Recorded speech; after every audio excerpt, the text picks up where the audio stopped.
ఓం నమో నారాయణాయ నమశివాయ. మహాభారతంలో వనపర్వంలో వచ్చే శరణ్య పర్వంలో ఉన్నాం. అక్కడ భగద్భాల్బుడు యుధిష్ఠిరునికి బ్రాహ్మణ ప్రభావం చెబుట అని చెప్పేసి, అంటే ఇక్కడ యుధిష్ఠిరుని దగ్గరికి మార్కండేయ మహాముని రావటం చెప్పాల్సిన చోట వెళ్ళిపోయాడు కదా. కంటిన్యూ.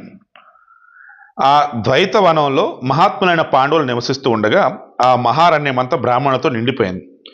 ఎల్లప్పుడూ ఉచ్చరింపడే వేద ఘోష చేత సరోవరాలతో కూడినటువంటి ఆ ద్వైతవనం అన్ని వైపులా బ్రహ్మలోకంతో సమానంగా పవిత్రమై విరాజిల్లింది. అక్కడ అంతటా ఋగ్యజుషామ వేదాలను, అంటే ఋగ్వేదం, యజుర్వేదం, సామవేదం గద్య భాగాలను పఠిస్తున్నారు. వాటి ధ్వని హృదయం గమంగా, అంటే మనోహరంగా ఉంది అని చెప్పేసి అర్థం. నిజంగా వేద పఠనం అసలు వింటుంటేనే అసలే ఎక్కడ లేనంత ప్రశాంతంగా ఉండేది నాకైతే మాత్రం. నేను ఇంతకుముందు వేరే చోట వాకింగ్కి వెళ్ళేవాడిని. అక్కడ పక్కన గుడి ఉండేది, చాముండేశ్వరి అమ్మవారి గుడి.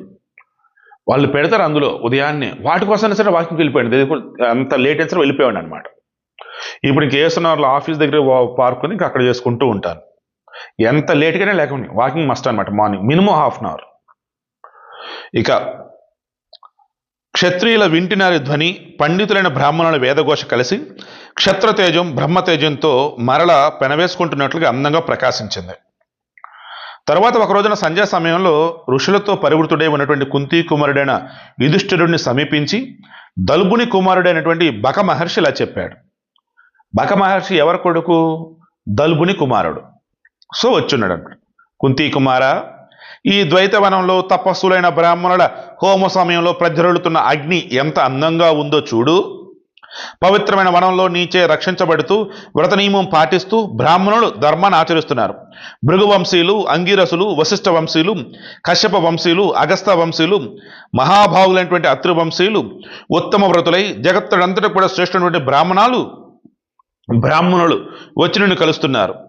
కుంతి నందన, పైన చెప్పాను చూసారా, వీళ్ళకి ఎలాగుంటాయంటే బ్రాహ్మణులకి వారి యొక్క నేనేం చెప్తాం, మీ గోత్రం ఏంటి అంటారు చూసారా, అలా వశిష్ఠ గోత్రం, అంగిరస గోత్రం, భృగు వంశం, కశ్యప ఇలా చెప్తుంటారు. ఆ వంశానికి సంబంధించి గోత్రాలు అన్నట్టు.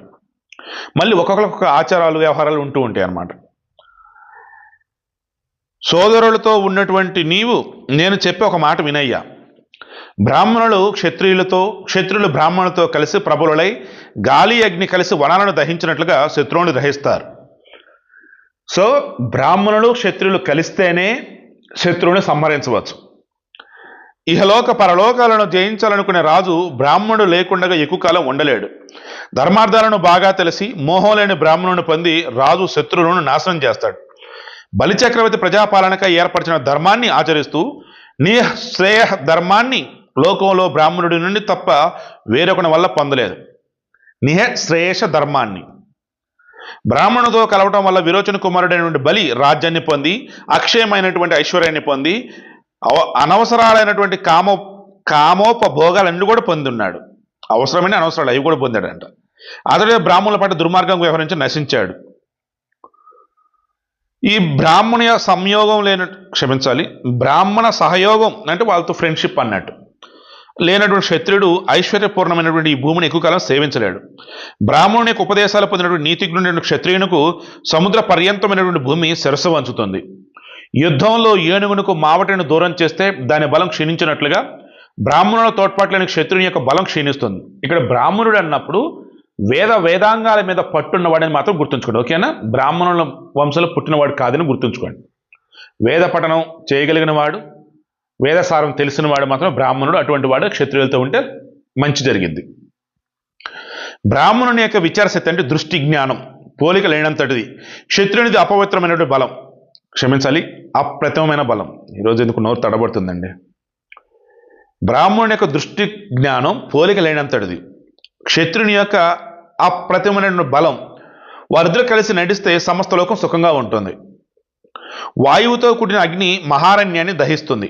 అదేవిధంగా బ్రాహ్మణుతో కూడిన క్షత్రియుడు శత్రువును దహిస్తాడు. బుద్ధిమంతుడైనటువంటి వాడు అలబ్ధమైన దాన్ని పొందటానికి, పొందిన దాన్ని వృద్ధి చేసుకోవడానికి బ్రాహ్మణుల ఆలోచనలోనే సంచరించాలి. రాజా, అప్రాప్తమైన దానిని పొందటానికి, పొందిన దానిని వృద్ధి చేసుకొనడానికి, యథాయోగ్యంగా ఉపాయాన్ని చెప్పడానికి నీవు యశస్వి, వేదవేత్త, పండితుడు, బహుస్థుతుడు అయినటువంటి బ్రాహ్మణుని నివసింపునీయి. బ్రాహ్మణుల పట్ల నీ హృదయ భావం ఎల్లప్పుడూ ఉత్తమమైనది. అందుచేత ప్రశస్తమైనటువంటి నీ కీర్తి అన్ని లోకాలలోనూ ప్రకాశిస్తున్నది. అటు తర్వాత యుధిష్ఠిరుడు ఆ విధంగా స్తుతింపబడుతుండగా అక్కడ బ్రాహ్మణులంతా దల్భ కుమారుడైనటువంటి బకులుని పూజించారు.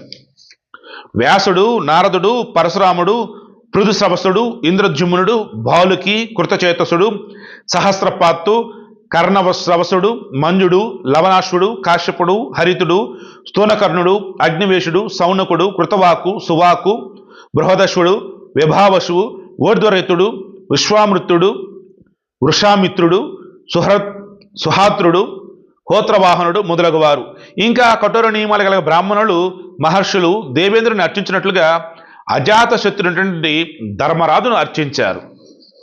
ఇక రేపు ద్రౌపది తన క్రోధమును యుధిష్ఠిరునికి తెలియట, ఆమెకున్నటువంటి కోపం ఏదైతే ఉందో రేపు ధర్మరాజు చెప్పిందట. రేపు చూద్దాం.